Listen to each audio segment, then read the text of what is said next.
the course on dynamics of machinery, unit number 6, introduction to noise.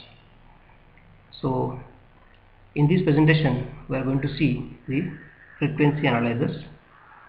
So there are basically two types of frequency analyzers. One is a constant bandwidth analyzer and another is constant percentage bandwidth analyzer. So in the constant bandwidth analyzer, the filter bandwidth is kept constant. So as the name indicates, that filter will be having its fixed bandwidth throughout the frequency range, while in the constant percentage bandwidth analyzer, the bandwidth is proportional to the center frequencies. So in the second one, your bandwidth is proportional to the center frequencies. And the constant percentage bandwidth analyzer is most commonly used analyzer. Okay, and there are actually 9 preferred center frequencies for noise level measurement, and that is 31.5, 63, 125, 250, 500, 1000, 2000, 4000 and 8000 Hertz. So sound frequencies which are having this range from 0.02 to maybe 200,000 Hertz. So this range 0.02 to 20, it is called as infra. Okay, this is audio range and this is actually ultrasonic.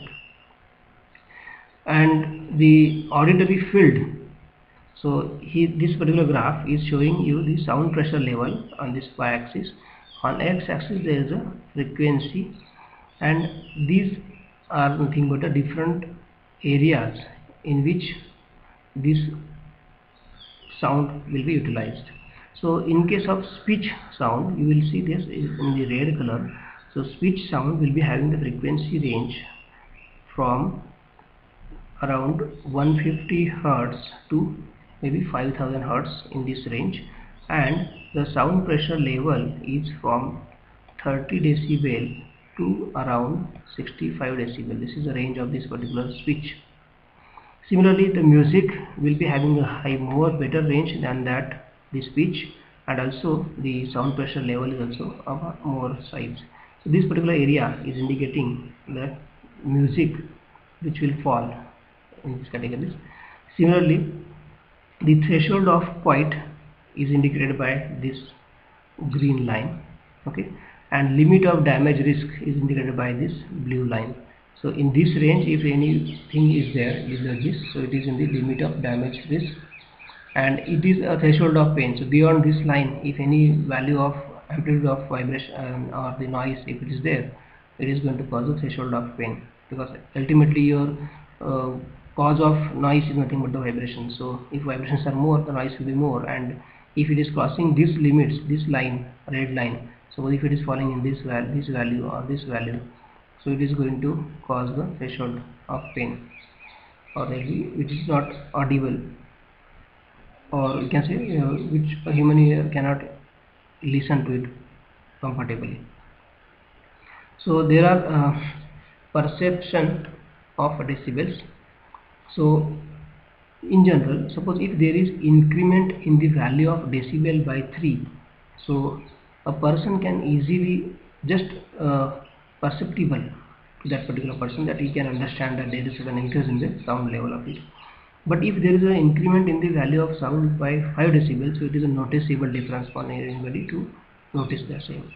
And if there is a 10 decibel increment in the sound level, so it is twice as loud. So generally it is easily identified, twice as loud.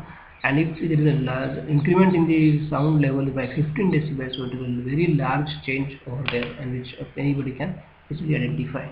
And if there is a 20 decibel increment in the sound, it means we can say that it is 4 times as loud. Okay. So sound intensity, or the sound power from sound intensity, how we can derive, that is specified over here.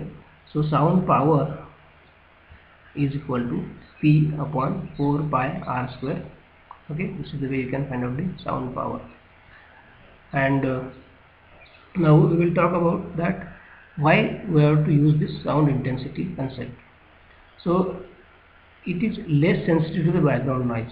Sensitivity to the background noise of the sound intensity parameter is less, and it gives directional information, so from which side actually that sound is coming, so that you will come to know if you know the sound intensity, because it is a magnitude as well as direction. It enables segmentation of the source, and also it isolates the object under investigation, and the quality control of the measurement is possible with the use of the sound intensity. So there are some pros and cons of this sound intensity. So pros are, so it is less demands to measurement site, and it saves the site preparation cost. Also it identifies the cause of the problem and saves time when solving the problems. So cons of this is that it is more complex instrumentation is there in this, and higher instrumentation training cost is required to meet the measurement of sound intensity, and more measurements are generally involved, so it may increase the measurement time.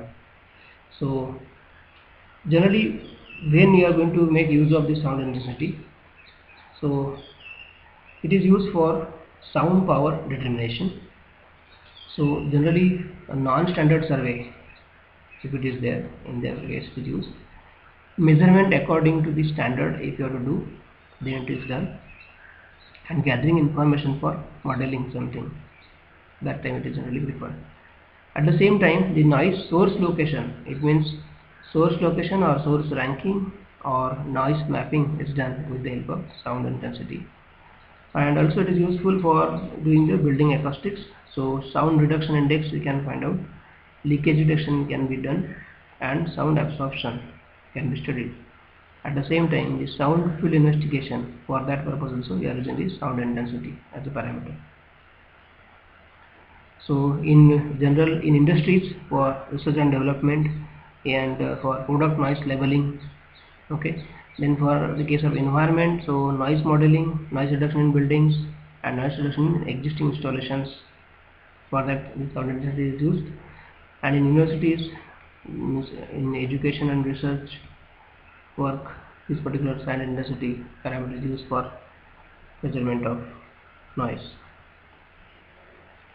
So if I discuss the points of the sound and noise, so noise is measured to avoid the hearing damage basically, and to fulfill the regulations, because generally there are regulations that we should not expose the human being to a very high level of noise. So according to that regulations, we have to check the noise in our shops, in our industries, and then accordingly, if it is more, then we have to make use of certain safety instruments, or we have to try to reduce the noise level of that particular machines. So generally it is measured as dB, decibel, A scale, A weighted scale, and it is expressed also in terms of sound power. Okay, so now sound, if we talk about, so it is perceived as a pleasant sound, or maybe an unpleasant sound, or maybe an informative sound like the ringing of a bell. So it is measured as a sound quality, just to know that how the quality is, whether it is good or bad, like that, how it sounds. So like in case of any car, if you see, you will be expecting that it is having 200 HP car. So few people are interested in its color, few persons are interested in its firing, sound of the firing. So you measure that it sounds good, so that way. So this is what we are going to see in the next presentation, that how we can make the noise measurement using some instruments. So this we are going to discuss in the next class. So thank you very much.